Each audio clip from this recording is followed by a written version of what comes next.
Okay, here we go. Welcome everybody. Welcome everybody. Welcome everybody. Welcome everybody. Welcome everybody. Welcome everybody. I am your host, John Espinosa. I am your host, John Espinosa, to the Leaders Leading Leaders podcast. Welcome everybody to the Leaders Leading Leaders podcast. I am your host, John Espinosa. I am truly excited today because I am joined by a fellow thought leader. Today, I have Vic Vogel with me, and I want to do a brief bio, and then I'm going to give you the story of where Vic and I met. So, Vic, I want to welcome you to the Leaders Leading Leaders podcast, the Go Be Great community. Thank you for joining us. I really appreciate it. My pleasure to be here. All right. Well, Vic, whenever I asked for a bio, he sent over an impressive, really almost 2-page sheet. So I'm just going to hit on the highlights because I will tell you, Vic has pretty much done it all. So that's why I'm very excited to get him on the podcast, and we're going to go through some questions. But Vic started his leadership career in 1966 as an Army Special Forces officer. Thank you for your service, sir. And after leaving the military and obtaining a bachelor's degree in interpersonal communications, Vic joined a company, Electronic Data Systems, and he was a recruiting manager with them. And later, he worked for a small hotel chain called Marriott, where he was also in HR. And then later on, went on to Masco, which is a restaurant division. And there, he was in leadership development. And I believe it was 5,000 managers, Vic, that you were, training. Yeah, somewhere in the neighborhood. We started smaller, and then over 20 years, we grew up into the Western United States, which constituted about 5,000 managers, 75,000 employees. That included franchise. Masco was an international company with banking and tobacco, and the food division that I worked with for them was just a subdivision. They actually were out of Montreal, Canada, and the food division was out of Hardee's Food System, I think it was out of North Carolina in the United States, and they just grew to a large chain. Eventually they were bought out by a group out of California. So, well, I'm a huge Hardee's breakfast fan. So I was I used to be. I was sad to see that go. But after Vic, you would think that after that illustrious spreadsheet that I just read, he would be done. But no, what does he do? He goes and starts his own consulting firm, right, Vic? Yeah. Yeah. So how long did you run that? How long did you run that for, sir? I think we had that something like 24, 25 years before I decided to shut everything down.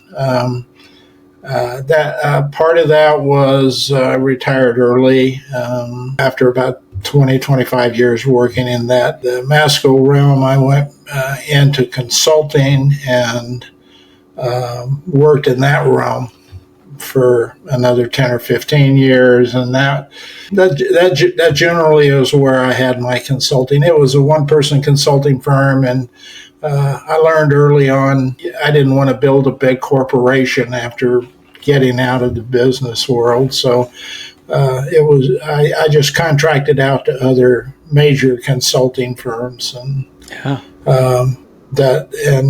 that's a pretty lucrative way to do it, by the way. If anybody is trying to get into it and you don't have a lot of money and you don't have a lot of resources, you don't have a lot of energy, contract out to somebody else, go get help. Yeah. Well, and that was good. I ran that for about, another 10 or 15, 20 years, something like that. I'm an old guy now that I remember it. Well, and then after you sold that, then you decided you were bored, and so you decided to start a podcast and write some books, right? How many books do you have? Actually, I didn't sell it. I just shut it down because you can't sell a one-person company. But yeah, I shut that down. I took 15 years off and went and played with my grandkids. And then in about 2016, when the election was going on, I was getting a little interested in, well, gee, what's going on in the field I left? And I come back in and looked at it, and sure enough, it wasn't good. So I spent the next 5 or 6 or 7 years following my grandkids around the country, and everywhere I went, I spent a lot of time just talking with employees, talking with business leaders. I was down in Dallas, talked to a lot of financial leaders, executives, a lot of employees. That's the financial industry. Went up to Detroit, talked to a lot of people in the auto industry up there. And I was getting that same feeling. We're not really happy with what we're doing. The executives thought everybody was happy. That's not too far off from where it was when I left 15 years previously.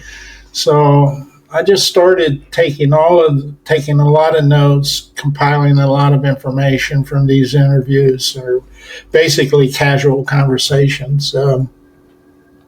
Then dove real deep into the literature review. And spent a whole lot of time deep in the literature.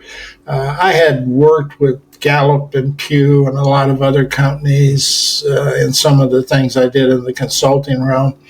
And so I trusted their data, I trust their value in that. So I started looking at this data, and it's still there today. I mean, this was probably 6-7 years ago now. If you still look at the data and you look at the trend, one reason I like Gallup is they do trend data, and you look at the trend, and we still have that 30% of the people are really highly engaged, and 30% of them are pretty satisfied with their company and satisfied with leadership. I mean, that means when you look at that data, if you look at it correctly, it means 70% of the people aren't.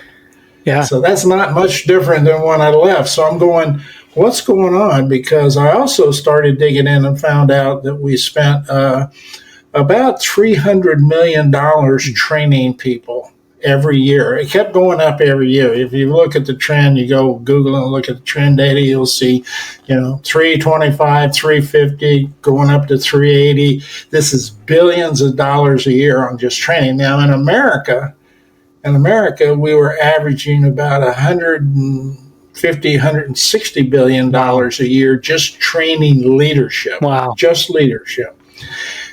Go back and look at the data on Gallup and I don't know, it was Gallup data.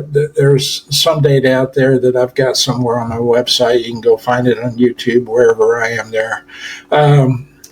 It was showing that 25% of the people who were going to leadership training they didn't learn anything new. And those that did learn, those 25% that did learn something, only 25% of them felt like they were applying it to their organization. Wow. So you work for a big organization, you could see.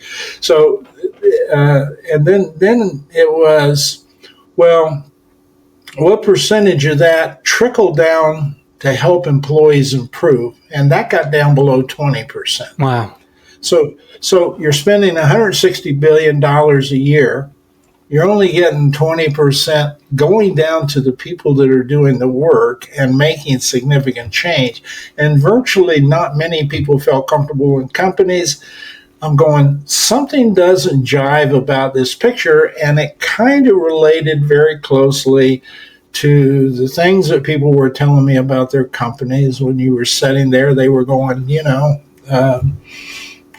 it's okay, but if I had a better offer, I'd go somewhere else. That when you hear that stuff, you're going, that's not what you want. That's not what you want in an org. Now, generally overall trend now, and I'm a boomer, so I'm about as far separated from Gen Z as you can get, but I'm astute enough and aware enough with some of my grandkids and everybody I'm around that, this is a group of people who aren't really excited about working inside organizations. there are some real experiences that can be had that I grew up in over 50 years. I watched that trend. If you're as old as I am, you can look at it decade by decade by decade and see exactly what was causing these issues. And anyway, that's where a lot of my background has been, is taking a look at all of that. It's what took me into the books. A long way to get around to your point. My first book was Dare to be a Renaissance Leader, and it just generally outlined what I thought needed to happen, that we really need to significantly change. I mean, really change, not talk about it, not throw memes on it, not scroll down and say this and that and come up with new models that basically to say the same thing I had in 1970. The same stuff today is just repackaged and remodeled for marketing purposes. Yep. We got to change all that. And that's the hard part, because guess what we did? We outsourced. Companies have basically outsourced just about everything that's associated with leadership development, leadership training. You got LinkedIn, which is a massive outsourcing link. And so we kind of the organizations lost touch, of feeling what was going on when all of this in the 1970s was done in-house.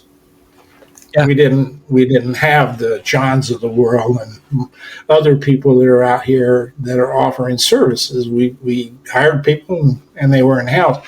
And you could feel whether something was working or not. I think companies have lost that feeling.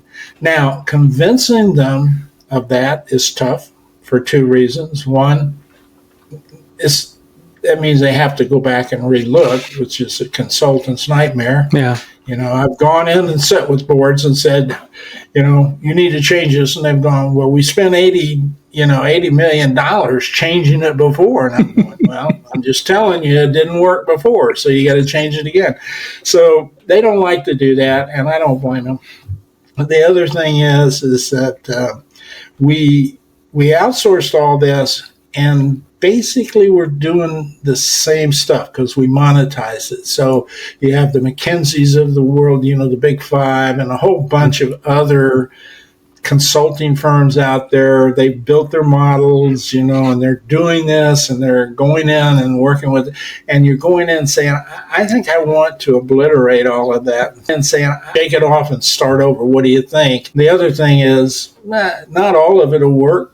And some of what we got is not the problem, isn't what we got and what we're teaching. That's not the problem. That's good stuff. It's how we're doing it. The idea that Renaissance Leadership Odyssey talks about all of that model, that if you were to sit down, which we could do 2 shows on probably. Anyway, all of that is part of that's wrapped up in the Renaissance Leadership Odyssey. And the other side, the other part of the triad is emotional intelligence. And I try to gear people and send them to Daniel Goleman's school on that, because he's the father of that. And then I developed just recently an interpersonal communication leadership course. It's 12 weeks long. It's 24 hours. It's graduate level intensive communication training, because, if we stop talking, then we don't communicate anymore. So anyway, that's the long story of what I've been doing since I retired over the last 5 or 6 years. So one thing I want to ask, and you continue to use this word Renaissance. Why did you choose Renaissance to brand what you did?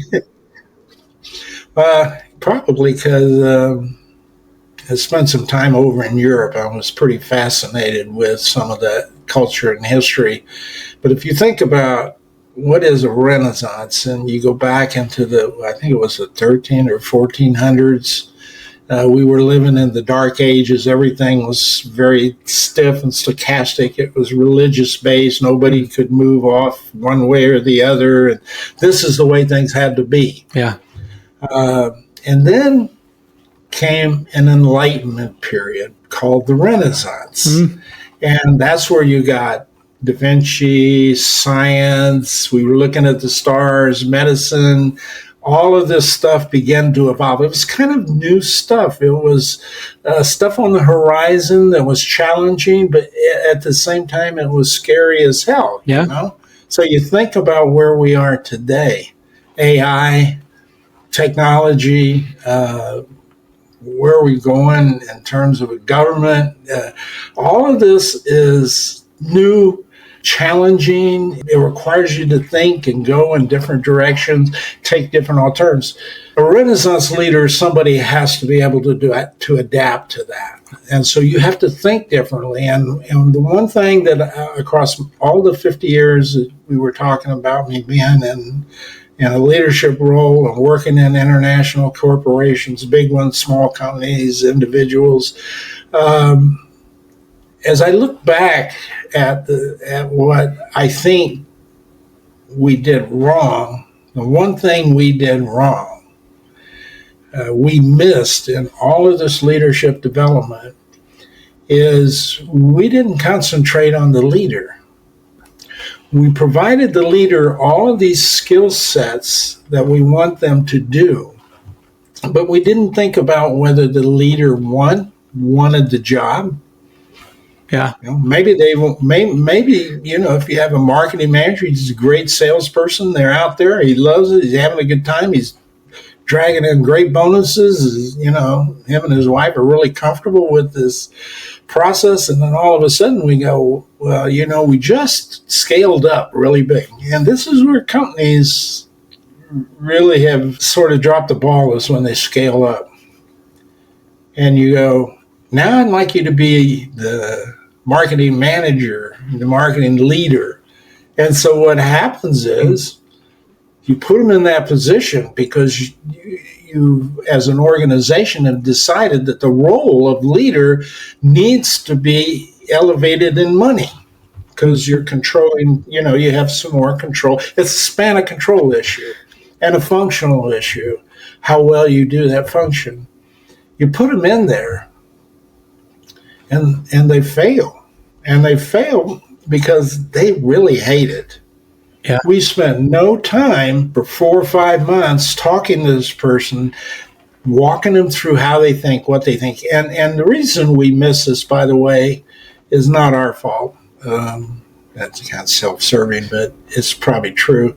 Around 2012 or 11, 12, is when neuroscience began to pop into our world. Yeah. And that's where we pin things on people and ask them questions, and we began to realize there's some things we should have asked somebody that if we would have asked them, we would have seen from these charts that's not what they like. That's not what they want to do. Yeah. Boom.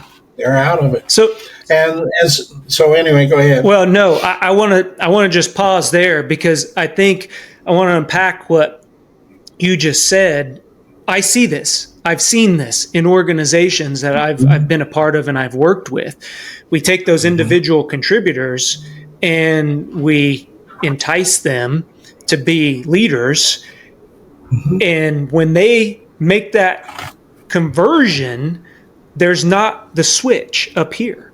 They still will act as individual contributors and not as leaders, not because they don't know how, but because we haven't served them well to transition them into those positions. So the question go ahead. No, I just... Yeah, that's a good way. No, go ahead. I want you to finish because that was a good way to put it. We have kind of failed to help leaders be successful.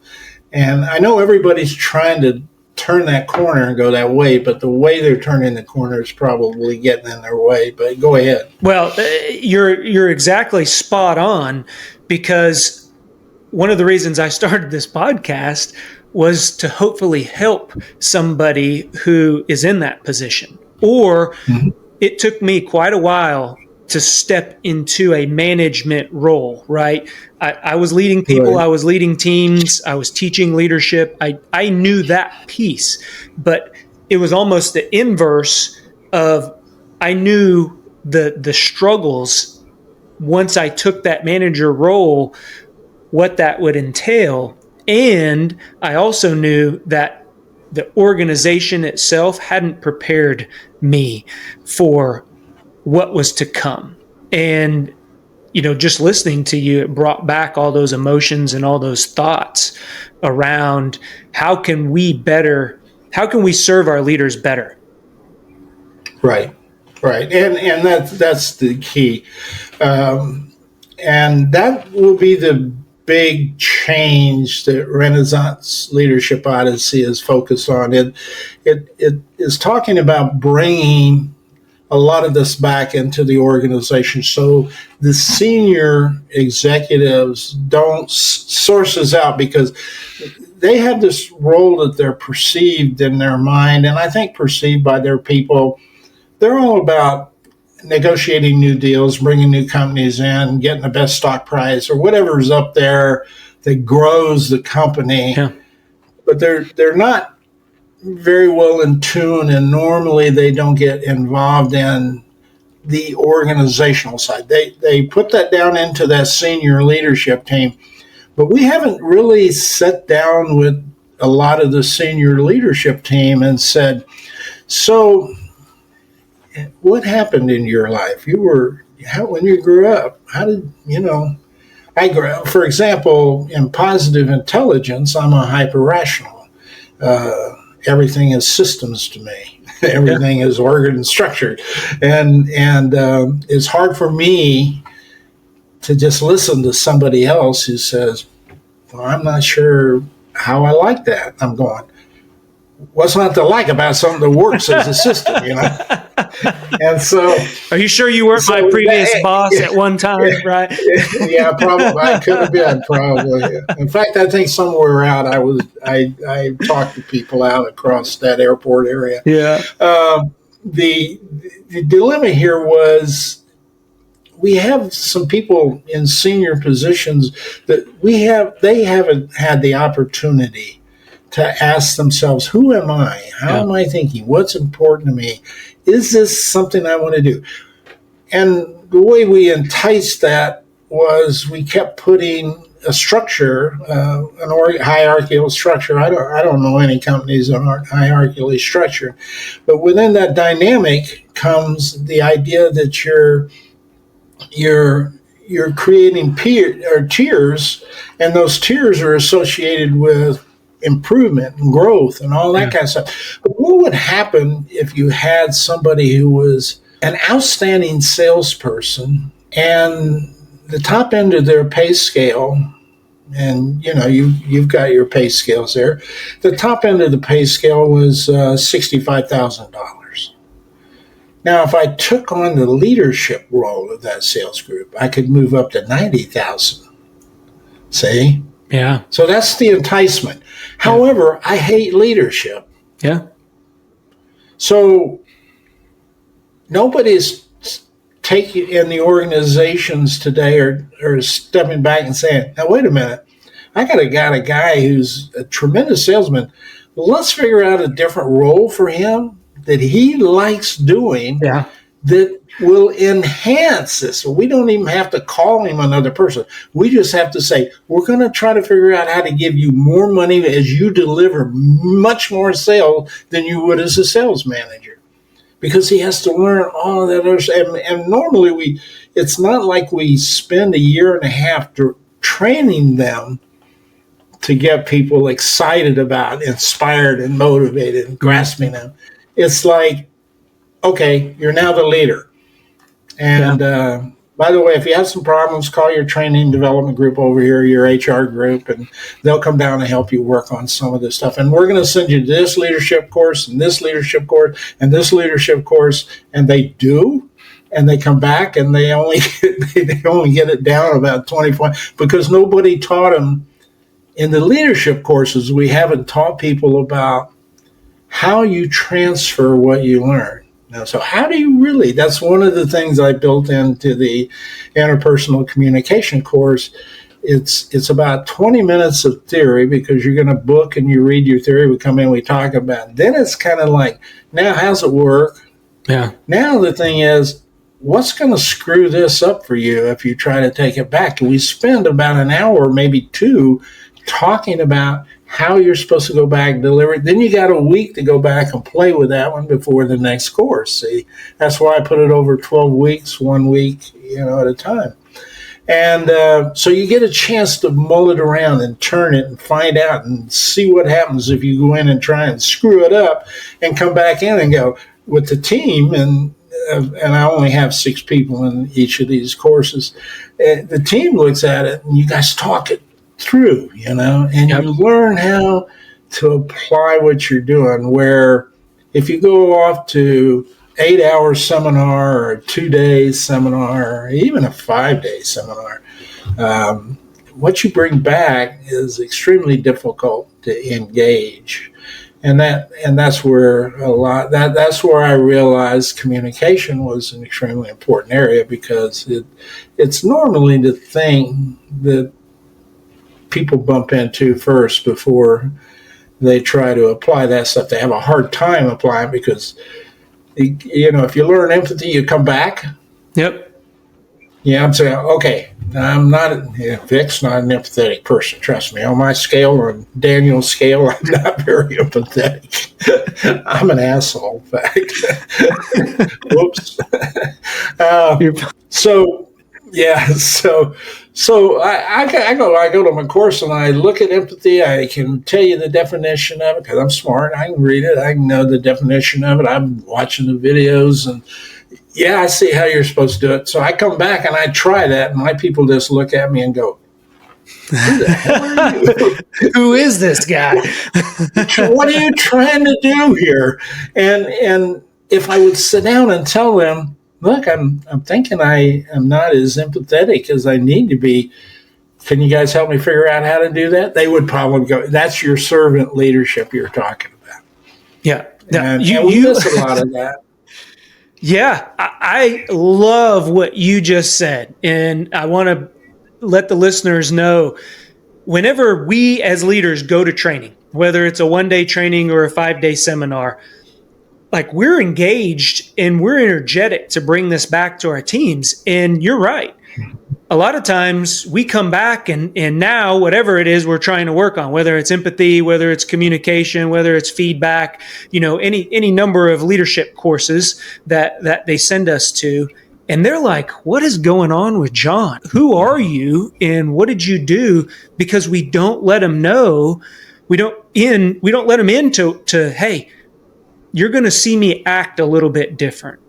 You're going to see me maybe talk and speak a little bit differently, and this is why. Be transparent, right? Yeah. Be transparent with it, yeah.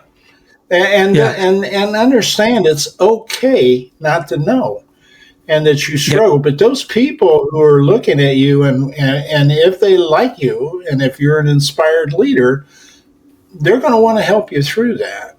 Now, but here's where we have to think about the organizational side. So that's all exciting.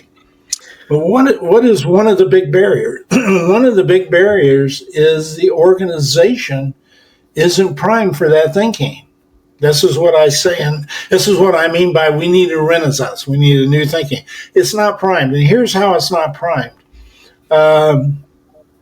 All of that makes sense, but for example, your performance review, I'm betting, just gamble in today's terms because I haven't had my fingers into this a lot in the last few years, but I'm betting you don't have a lot about your evaluation that is, well, maybe you do because you're in the field, but let's take somebody who manages a group of people, and it's a pretty critical scenario. You're not really assessed in your performance appraisal on whether your people like you, whether they sense you care about them, whether you value. I don't think you're going to check off one thing on your performance appraisal that says that. That's what organizations do. But then they say they want you to come back to work for them. They want you to come out of remote. The reason people like remote is they're not getting hugged on the other side, because we've told people that's not good to hug people, and I'm going, I like hugging people a whole hell of a lot, I want them to feel like, They can come in, cry on my shoulder if they need to, if they're hurt. I want them to feel like they can come in pissed off and just yell at me, and I'm going to sit there and say, looks like you're mad. Let's talk about this. And if you don't know how to handle that from a communication standpoint, it gets to a point where you shut it off. And when you shut it off, and you can as a leader, because you come built in with power over your people, it's not balance. In fact, trust is really about harm. Who can harm person the most? If it's balanced, you have your greatest amount of trust. If the leader has all of the power to harm the employee will do what they say, but it's a coercive process. It's not a trusting process. So that's what organizations do by definition. I told somebody the other day on the phone that I said, by definition, hierarchical structures and leaderships as they're structured, even if you say you want to be a servant leadership, by definition, your organization is structured in a way that it doesn't allow you to do that effectively. Yeah. It's designed to be manipulative. And there are times where manipulation is necessary, but not the vast majority of the time. You're in a crisis situation, a firefighter or something, hell, you don't have time to get a lot of discussions. But when you get back, you want that whole damn team talking honestly to you about what you did right and wrong, what they did right and wrong, and not from a judgment perspective. So that's another communication issue that I put into the program about how to inspire and motivate people. And I don't think people have been taught communication, but in general. If you like what you're hearing, do us a favor, click on that subscribe button, give us a thumbs up, or leave a comment. That lets us know that what we are putting out benefits you. If you want additional information or resources or learn how to work with me, head on over to thejohnespinosa.com, because when we become better versions of ourselves, it helps us get others to where they're going. Go be great. Talk to everyone later.